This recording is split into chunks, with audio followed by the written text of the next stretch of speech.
Hello, everyone, and you welcome another appointment with POP, Progress Over Perfection, the podcast that changes your life forever. So, today we talk about narcissistic mothers with Amanda Lovitt.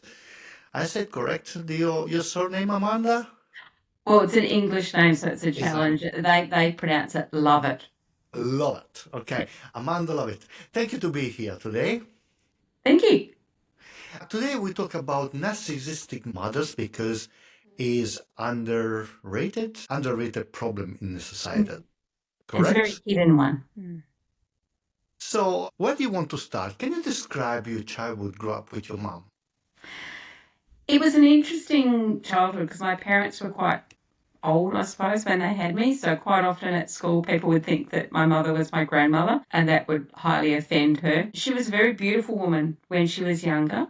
And very conscious of her beauty. And that caused some issues when I was born. So, obviously, I had curly hair, and she had curly hair until she was pregnant. And that also coincided with menopause and her hair changed. My father caught me when I was 3 years old using my mother's hand cream and a hairbrush to straighten out my curls. And when he asked me why, I said, because mum might like me if my hair's straight. Because she said that Wow. her hair changed when I was born and therefore it was my fault. As a 3-year-old, I perceived it was my fault that her hair wasn't as nice as she liked it to be. So you try to straight your hair to To be feel liked. love? And I think that's where it starts with the transactional love that's created by a mother like that.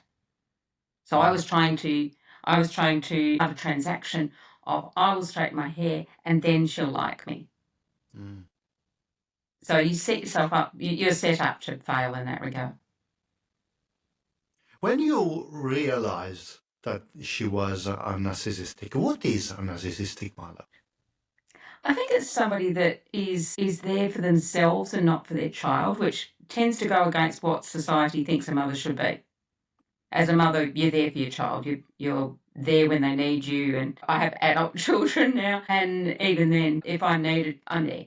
I don't think twice. I just go and help them whenever I can, and I can't imagine not doing that. But Mm, when it's flipped around, and another term that is used quite often is a parentified child, where you become the parent. It's your responsibility to do stuff for them, which again flips the natural order and creates a lot of anxiety, I think. mm. Wow. Okay. And when you realized that she had this problem, I certainly didn't know the name for it when I was a child, mm, but I was 4.5 when I realised something was wrong. And that was when she didn't want to go to her father's funeral mm, because she wouldn't cope. And I wasn't allowed to go to the funeral either. And I was very close to him and I understood what had happened and I wasn't allowed to go. And I remember feeling uneasy, going, this isn't right. I should be there. My grandmother went, my father went to support his mother in law. I couldn't work out why I wasn't allowed to go and why the reason given to me was because I need you here. So her mm. needs outweighed her mother's and in fact mine because I wanted to go and say goodbye to my granddad too. And I'd understood that that was the concept that, that was what was happening because my grandmother had explained it to me that, he got very sick, he was very old, and he died. She was very symptomatic and simple in her terms, but she got the message across with a lot of love and care. So she was an amazing woman, very grateful that she was there. So it looked like that your grandma and your ma were two very different personalities. Extremely so. Yeah, there was no similarities between those two. What was the relationship between your mom and the rest of the world? With the mother and then your To put it bluntly, I suppose it was all about her, which is the definition of narcissism. Really, is that their mm, needs, their wants, everything about them outweighs everybody else's, and so it was very much like that for my dad. They had extremely different backgrounds. She was West Australian, born and bred, an eighth generation Australian whose World War II experiences consisted of living in a cute little country town in Western Australia, and life went on pretty much as normal. My father was born in Eastern Europe and was a partisan child fighter. His brother was in a concentration camp. His father's family were Jewish. The most stereotypical, horrific childhood that you could have in Eastern Europe. And she belittled that, and she said that it couldn't have happened and that he lied. So that created doubt in his mind. His PTSD, mental illness, deteriorated at a rapid extent. He retired from work when he was 50, was in a nursing home at 61 and died when he was 68. So, and I when I was younger, definitely I blamed her for that. Now I can just see that it was a contributing cause. He had his issues and she had hers, but it certainly made life very interesting being the only other person in the house and being the go-between between those two completely different people. And I think Dad and I bonded by that, trauma bonding. Bonding. You bonded surviving on her behavior. Yes, very much. What do you mean for you grew up with no self-confidence, doubting positive emotions from other people, and that's lifelong. That's I've learnt to manage those things, but those things still there's still certain moments where you go, no, I can't. I'm not good enough for this. It came out when I got married. I wanted to borrow the wedding dress that she had borrowed herself, and the comment was that she was young and she was beautiful and that I would ruin her memory. So I never got to even see the dress. I do now own the dress because the original owner gave it to me. But so then it didn't matter what wedding dress that I chose. It didn't feel that concept that I was not as beautiful as her, as thin as her. That challenged all of those things in my head. So yeah, I had a wedding dress, but it wasn't one that I fell in love with. I didn't have that moment. And in fact, I knew that what that experience of purchasing a dress was going to be like. And I actually took my fiance at the time with me. He chose my wedding dress. There was no surprises for him on our wedding day because he chose the dress. But I needed that third person there, and I needed that person with me to make that important decision, who I trusted and who I knew loved me. So it was really important that he did that for me. Mm. So the wonder is, what do you think is how many people there is out there that grow up with narcissistic mother, and why do you think people don't talk about these things? We don't talk about it because when you do put your head over the fence to say something, you are immediately greeted with, but it's your mother. It flies in the face of society's convention of what a mother should be and how children should respond to that. Mm. I always feel that it's a gateway towards domestic violence because if you're raised on transactional love, you don't know what it's like to have unconditional love. Yeah. And therefore, it's quite easy to get trapped into a cycle of, oh, well, I did that nice thing for them and they showed me love. And that's often how domestic violence relationships begin. The number of women that say, oh, but he changed. No, they didn't change. They just showed their true colours. And I think that the reason that we don't talk about it as much and we don't put the importance on it is simply because the child is one that's victimised by that. And they're already victimised. They don't need to be victimised again. And I think that it's something that we really do need to talk about. I think that in the future it's going to become that what we've got now is the tip of the iceberg, and in the future it will be more open, and we've got to have more people that are willing to go, yep, that happened to me. Can be that people do not talk about because it's scary to actually acknowledge that a figure like the mother can be actually dangerous as the father can be in certain way. Okay, now I think that a narcissistic father would have more violent tendency than the mother is. The mother is more emotional, probably, correct? Coercive.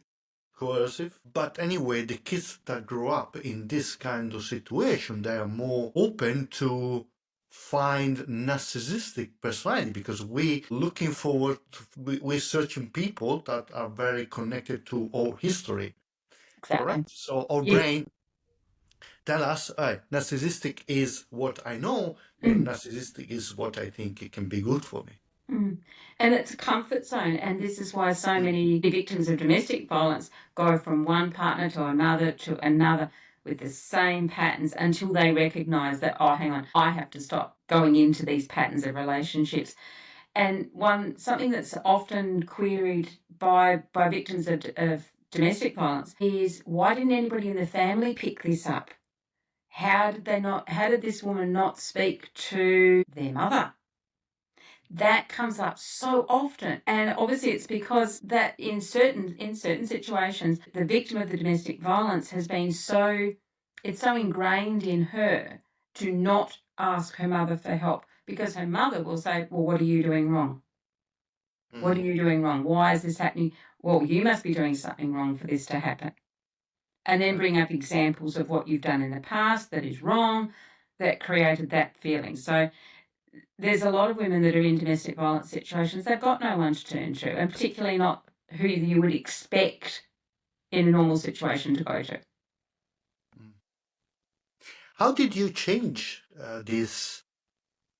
What you have done for yourself to make sure that you were able to not follow these kind of patterns? Because I know your husband, and he's a pretty cool guy. So how you did it? The very first thing that I did was I always say that, you can have the love of your life, but your soulmate's not necessarily the same person. And for me, my soulmate was a platonic friend that I met when I was 13 years old, and there was a life-changing friendship. And for the first time, I felt comfortable to say something about what it was like, and he identified it as well. This isn't normal behaviour. And I apologised. He said, not you, your mother. That's not normal behaviour. My grandmother was supportive. When I was in year 12, my final year of high school, I asked my grandmother if I could move in with her. I wanted to leave home when I was 16, so I need to get out of here. And she said, she was afraid of the reaction as well. She said, oh, you can't. What will we do about her? So she knew, but wasn't game enough to take any action. When I was 17, I just left home. I moved 600 kilometres away from her. And I tried to go no contact, but it was almost impossible because my father and my grandmother were there, so that didn't happen. So there was a number of times over the years that I moved or I tried to go no contact. It didn't work. And it was only when she was actually very old and in a nursing home that I finally went no contact. And that was with the support of my grown family that went, no, we can look after her. You don't need to do this anymore. So I was kind of let off the hook. But I was definitely an older person when I finally and for me the no contact had to be the way that I went, because each contact was just opened up things again. Wow, what you have done to change this?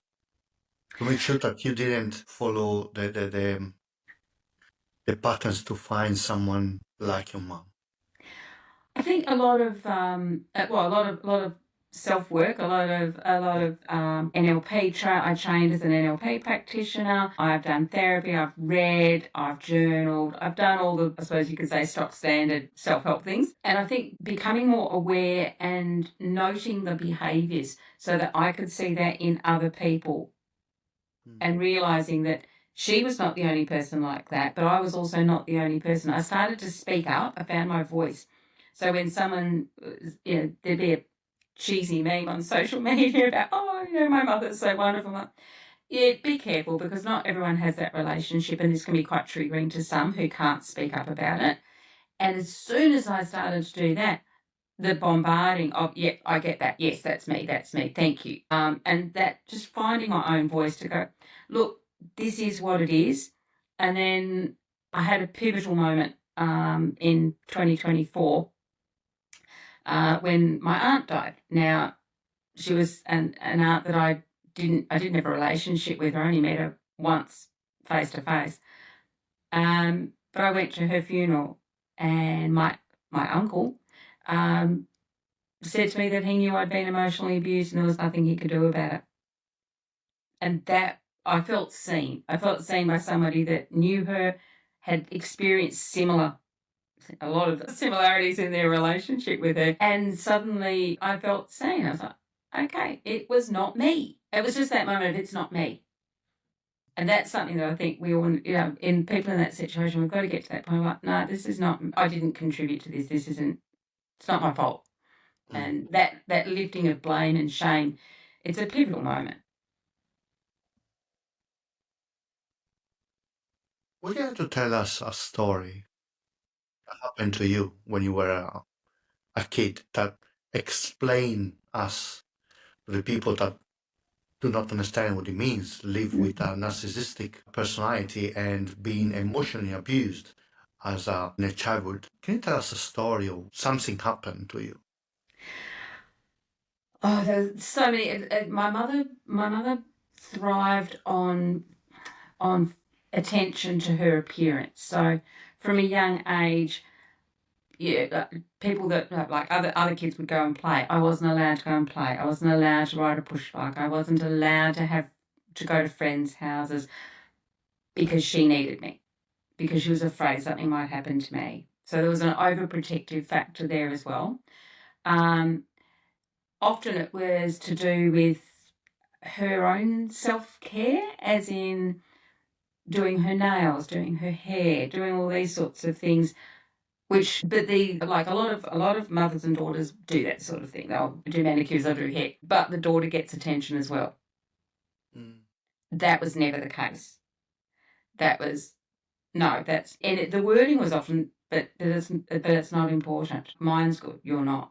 So there was a lot of those conversations, a lot of the expectation of my time being devoted to her. So it was quite coercive. If I wanted to be at school on time, I had to get up, do the housework, get her breakfast, get her lunch ready to go to work. I was 9, 10 years old. So that role shifting of having to care for her house would be absolutely disgusting when I'd visit, when I'd go to visit. The response was, well, you're not here to clean it. It's not my fault. So there's all those sorts of things. But I think the absolute moment for me was as an adult, and she was in hospital. And the child or the partner of every narcissist waits for that moment where they recognise and apologise. You're hanging on for that cliffhanger, constantly think this is going to be it. And at some ungodly hour through the night, she looked at me and she said, now we're at this point, there's something I have to say. And I thought, this is it. We've made it. And she said, I did love you when you were a child in my own way, but you weren't a good daughter. I thought, yeah, okay. Yeah, that sums up our relationship. So as I said, it was lifelong. It wasn't all about what happened in childhood. There were so many things over so many years. And if I tried to have a conversation, it would just get flipped. And I did learn certain behaviours, as in not showing negative emotion, not showing anger, not showing sadness, because they were target zones for her. And so that affects other relationships if you can't show that side of you. Yeah. And how this affect your relationship with other people? I become the strong one. I become strong for them. Okay. Yeah. What do you mean with that? I was only quite recently, my husband thanked me for being the stoic strong one. And it was a compliment, but it was also, yep, I did it again. And I don't, 99% of the time I don't mind that. That's who I am. But that ability to drop that, you lose that ability because you don't lose it, you never gain that ability. So gaining the ability to, and I think a lot of children of narcissists don't have that ability to be weak. Often the really strong people out there are the ones that have had that experience. And the relationship with other people, other friends, other things, what was the impact with them?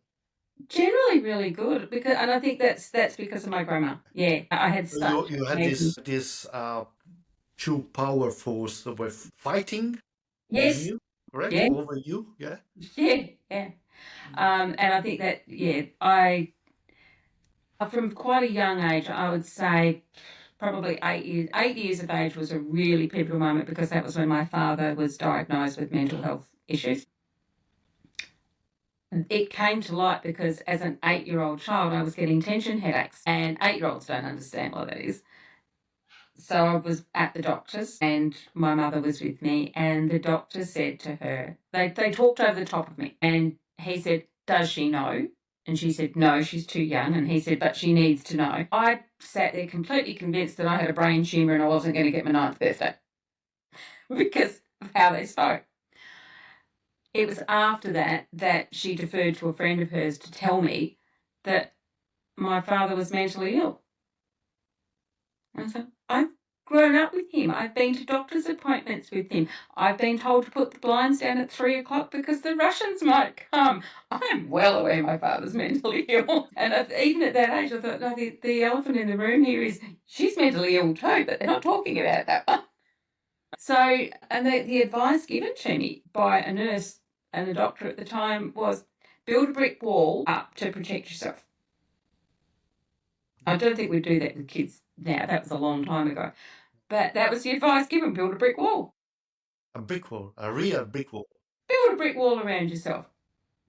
Don't let her in. That was the advice given, which thankfully we don't give those advices anymore, but that was the advice at the time.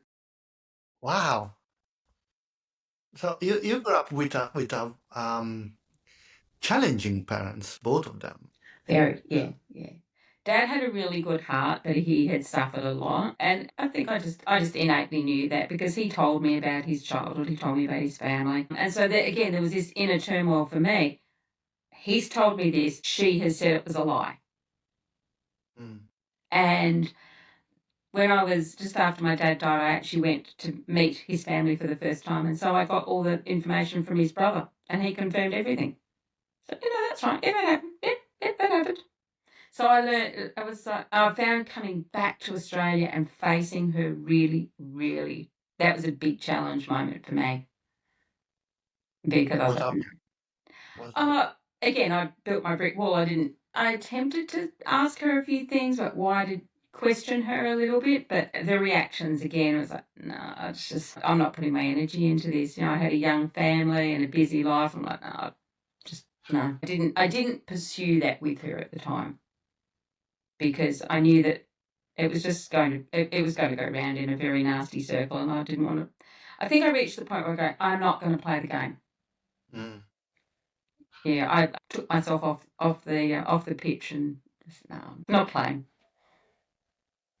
She has an effect on your kids as an individual. Yes, yeah. She was close to my eldest. We always joked, said he was probably one of the few, well, he was one of the few people that she liked. I had a conversation with one of my other children when he was 3 and he said, she doesn't like me. And I said, well, when you go to kindy, there's kids that you don't like, isn't there? But you're still polite and respectful. Yes. I said, then that's what you have to do. It's okay for someone not to like you. It doesn't make any difference to who you are. It's okay. Sorry, but so he come back at home and told you that your mom doesn't like you, Yeah. And didn't like him. doesn't like him. Mm. Yeah. It's not easy when a 3-year-old tells you that their grandmother doesn't like them and it's your parent. Yeah. So it was a learning opportunity to just say there will be people that don't like you, and that doesn't define who you are. That's okay. If you can describe in few words what happened between you and her, how would you do? It was just an interesting way to grow up. But I think in hindsight, if I'd been able to keep that divide, if I'd been able to hold my ground, been strong enough to hold my ground of no contact, so that I could then go through a healing process and perhaps come back to the table later. That would have been better, but I didn't have that opportunity. I was in a carer role for my grandmother, for my father, and then later, obviously, for her as well. So there was never that opportunity to do that kind of thing for me at that time. So the bulk of the healing's really been since she died, I think, because there's a real sense of peace. Mm. And I feel that she's at peace as well, because it couldn't have been easy for her either. Yeah. So I did feel a sense of pity towards her as well. Live a life where you don't like anyone and Mm. you're not able to have any kind of good relationship as well the definition of good. Mm. No, we have a definition of good. Yeah, it must be hard for her as well. I think she had those relationships with friends, but there was a certain barrier around her that her immediate family certainly weren't in that zone. A more distant family and friends, yes, but not the ones that you would expect to have been.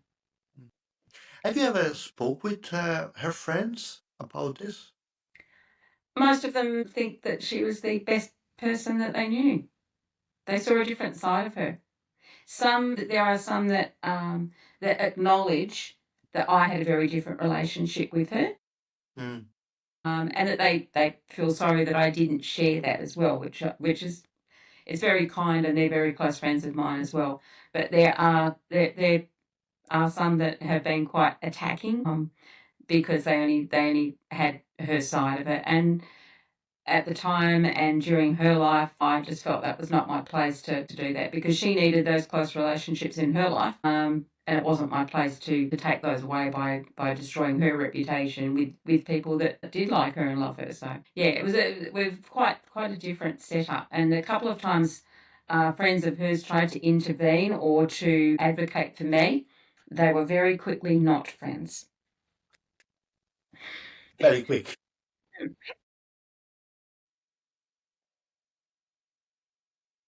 So a narcissistic is like living with a dictator. Oh yes, yes, yeah. There is one way of doing things, Yeah. and it's not yours. Mm. Yeah, we can see in a large scale what's going on in some places now in the world, correct? Absolutely. When a narcissist gets more power than just their own household, it's a game changer. It's trouble for everybody.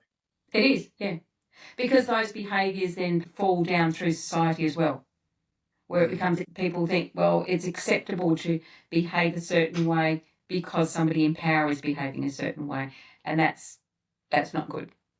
Yeah. Mm. What do you learn about love, boundaries, relationship, all these things during all uh, this period of your life with her? As I think a lot of it I found was I could see huge differences between transactional love and real love. Two examples spring to mind. My parents separated when they'd been married for 27 years. 3 years later, when it would have been their 30th anniversary, which traditionally is a pearl wedding anniversary, my mother demanded that I buy her pearl earrings to celebrate. I'm like, but you're not married anymore. But it's 30 years since I was a bride and I deserve it. We were a double income, no children house. So, yep, fine, have a pair of earrings. Essentially, if it shuts you up, I'll buy earrings. My father, on the other hand, Sorry, what happened if you didn't bought the earring? oh, well, I bought a lot of things: furniture, vehicles, electricals, you name it. If you didn't agree to the first one, it escalated. In what way? The need, or that urgent need for something, became a bigger, more expensive, more elaborate thing. I learned to just get the little thing and get it out of the way rather than let it escalate. When about the same period of time, my father was in a nursing home, and I went to visit him one day, and there was $3.25 in cash sitting on the chest of drawers. I said, what's that? And he said, that's for you. You don't owe me any money. He said, no, I told you when I win lotto, I give you half. That is half. So he'd won $6.50 in lotto, but he gave me $3.25. And it just highlights the difference. And I suppose Yeah. my learning from my dad was that it doesn't matter how small the gift is, just give, because it's going to make somebody's day better. Mm. And what did you learn from yourself about love and boundaries and My dad was always very respectful. I apologised once for not being with him on a significant day because there was something that I needed to do with my husband. And he just said, if ever you put me in front of your husband, you will be wrong. He is the important one. So and he never got to meet his two nephews. He'd been married previously, and the day that he died, tucked inside his Bible was a photo of his nephew and a photo of his first wife, because they were still important to him. He adored his mother-in-law. When we told him that she died, he said, I am the luckiest man on earth. And this was a man sitting in a nursing home at age 65. And he said, I'm the luckiest man on earth because God gave me two mothers. So he had that beauty of spirit and generosity with love. In contrast, the day that my grandmother died and she had promised me her wedding ring, within minutes of her death, my mother had removed the wedding ring and put it on a chain around her neck and told me I would never have it. So even in those deep moments, there was that thought of I'm more important was still absolutely there. I did eventually get the ring though. of course, of course. which I wear all the time. You It's are. 104 years old and it is very, very special for me now. I got it eventually. I think we all do. Uh, this podcast is for couples, for relationship, and you married for how long? You married now? 40 years next March. 40. Wow, 40 years. What do you think is the secret of a long-term relationship, a long marriage, a successful long marriage? Because you have a very good relationship with your husband, three good kids. So, what is the success of that? Even coming from challenges that you had in the past. I think always putting the other one first. You have to have boundaries and hold your own ambitions, and I certainly have not done that in the past. But working together to have a common goal. We've never been great planners. We quite spur of the minute kind of people, but just being kind to each other. That if in my head I'm having a bad day and I'm angry about something. If I'm angry with him, yes, okay, I need to voice that in some way. But if I'm angry because the cat threw a fur ball or I broke a coffee mug, that doesn't give me a right to be angry at him. And that directing of, I think being very careful of how you direct negative emotions, you know, we've both been very good at that, in that if he's had a bad day at work, he doesn't come home and take that out on me. Which essentially just comes back down to being respectful and having those it's a really double-edged sword, because you need to have boundaries, but you need to always put the other one first. It's a weird combination to have a good marriage, I think.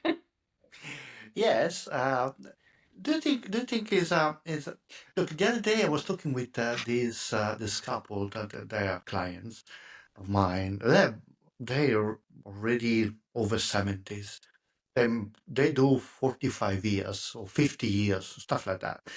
Um, Talking with him, he say, well, for us, it was about togetherness, Mm. doing things together.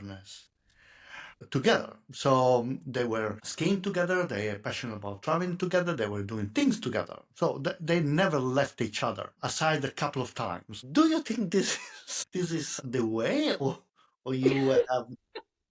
I hope not, or my marriage would be failed. Because we really don't spend a lot of time together. Um, my husband works away overseas, interstate, all over the world. And he's done that for 30 years. So I've managed the children, I've managed the family, the house. But then I've done a lot of volunteer work that's required me to travel. So I travel for a few days at a time on my own. That also gave him the opportunity to sole parent when I was away as well, that he looked after the kids full time during that time, which a lot of men don't get that privilege of doing because for whatever reason they don't. So we're more looking at, as we head towards retirement and a 40th anniversary, we're more looking at, so what are we going to do? What are we going to do together? Because our volunteer roles occasionally join, but generally he does his and I do mine, and we kind of meet in the evening or once a fortnight. Yes, but this makes me think that it's really true that every couple, every family, every relationship is different, and every relationship is a different way to actually being together. That's right. It's always Yeah. different. It's always different. And you're both bringing different things from your past as well. And often, even as you get older, there'll be something will come up that is triggered by your past that you need to address in your current relationship. Can you give me an example of this? For me, it's when we are in the same bed at the same time, which obviously with a FIFO relationship, it's not constant. I cannot sleep facing him. If we're both facing each other, I can't sleep like that, because one of the things that my mother did frequently was if I was getting upset about something, or if I was trying to give a different perspective to her, she would blow in my face. So she would just go into my face. The memories of that are quite triggering at times. And so I can't sleep if he's facing me because I've got breath coming at me. So there's little things like that, but I had to explain to him, no, your breath doesn't smell. No, it's not an intimacy issue. This is the reason behind it. So there's things like that that still crop up that you've got to be open and say, this isn't about the current situation. This is something from the past that still is uncomfortable. It's not uncomfortable to a point that I need to address it or to change. It's both of us being aware of that. Wow, the things that you just told me about the breath. No, the other day I was talking with hypnotherapy that she worked with trauma, child trauma, and effect of the trauma, this trauma in our childhood. And many times people ask me why we have to talk about this. It happened many years ago. Doesn't have nothing to do with that. Yes. No, it does. It does everything. It does, yeah. And as I say, that example, if I didn't explain why I felt that way, then that would be seen as rejection, as antagonistic, as lacking intimacy, so many different negative connotations on my marriage that would bring up. But by saying, look, it's a minor thing. It's a minor thing in our daily life, but this is the reason behind it. And then he's able to go, is that all? Okay. No, it's important. The good things is that you know what is. But if you're not aware why, and you cannot explain to your partner, you say, I don't like it. I don't like it. I don't want to do this. The other person can think, well, you reject me, because maybe the other person have the other opposite way to see these things. Maybe the other one say, for me, it's important that we look at each other before to sleep, for example. That can be a rejection where now you know what's going on. How did you understood this thing? I think just self-analysis. Like, okay, that made me feel really uncomfortable. But it's why? Questioning myself.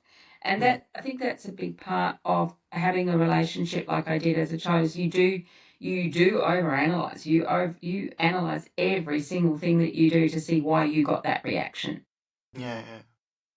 And so, but that can be a good thing in the long term as well, because if you feel a negative way about a certain issue, go, well, hang on, where did that come from? Why am I feeling like that? And what effect is that having on other people near me as well? So you do tend to, you go through stages of going, all right, no, I need to work out why this is happening and deal with why that happened so that you can then let it go. It's a bit like having a giant to-do list. Yeah, oh, right, I can tick that one off now. What would you suggest to someone that is maybe young and go through a similar situation? What would you suggest to them to do? If you can find a mentor, if you can find a safe person who has lived experience, they will be your greatest asset, because seeking professional help is vital as well. Absolutely vital. But depending on that therapist's point of view or their life experience, they may only have a clinical view of it and not a lived experience. And sometimes just having somebody in your life that has lived experience can be a real asset, because you're not alone. Mm. The narcissist is not going to go to therapy to get help. The victim is going to go to therapy to get help. And depending on how that therapist treats them, it can compound it. If they've had a great relationship, if they're not capable of having that level of empathy with their client, that they can go, okay, yeah, I have other people I've spoken to like this. I don't have lived experience, but I can understand where you're coming from. That's a real asset. But finding somebody that has a positive life, who has lived experience and has dealt with it, they're in your corner then. Have you done therapy for this? Yes. And how was it for you? I think I got it at the wrong time. I think I got it sort of far too far after the event. And then that was because there were some other issues going on, but then the opinion essentially was, well, you've already dealt with it, So you did the work for okay. Now, last two questions. And so, what are the tools that people out there have a same situation can use straightforward to start to the healing process? I mean, two tools. Self-care. That you have to be able to prioritize your own health, mentally and physically. If you're living in that experience, if you're still in that lived experience, then you have to get out and do stuff for yourself. You have to pull back so that you have some headspace that's away from that person to be able to mentally breathe. Mm. So self-care, you've got to be able to do it. And journaling, where you can see a pattern of behaviour. So journaling as opposed to a diary, it's not, I had a cup of coffee and I left the market and I got yelled at. That's not journaling. But I did this and this was the reaction and this is how I felt.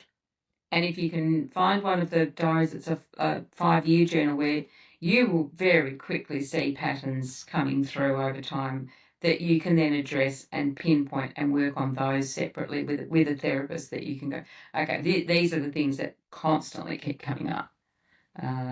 And these days with digital diaries and things like that, you've got that privacy and that security that certainly I didn't have. I wasn't allowed to have my bedroom door closed. I wasn't allowed to have lunch with friends. There's all those things because there was a control factor. These days with a digital diary and digital journal, passwords, you can have privacy these days that you couldn't have back then.